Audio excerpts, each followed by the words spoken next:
24 days. And yeah. Daria Soboleva was separated from her mother, 59-year-old Alevtina Soboleva, in New York while heading home from a special vacation. My mom always wanted to see Niagara Falls. That was her kind of childhood dream.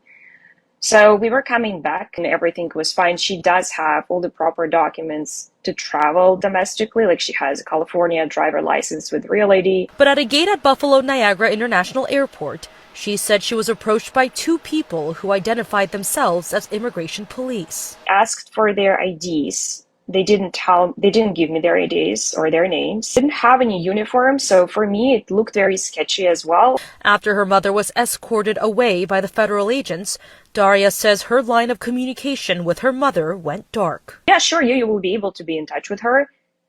And so I hugged my mom and I told her I will be available on the phone, which was not true.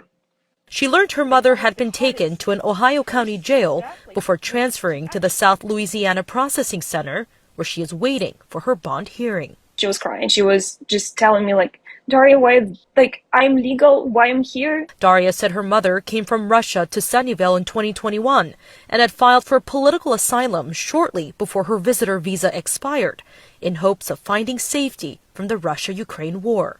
Daria says her mother has described terrible living conditions in her holding cell. She has a gum disease and that requires some proper hygiene. She does not have the tools, and so she started spitting blood. She added that her mother has mobility issues due to a neurological disease and is concerned for her safety.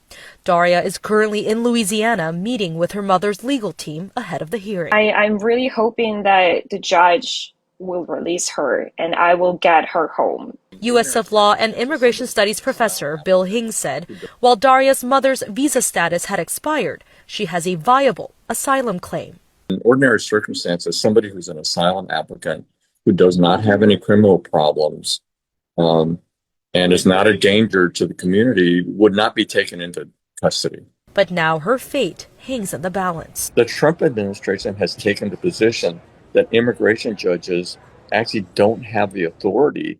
They don't have the final authority to decide whether or not somebody should be out on bond. But Daria's hoping for better news in court. I care a lot about my mom, and I'm really trying to get her home, like, as soon as possible. And she'll continue to fight until that happens.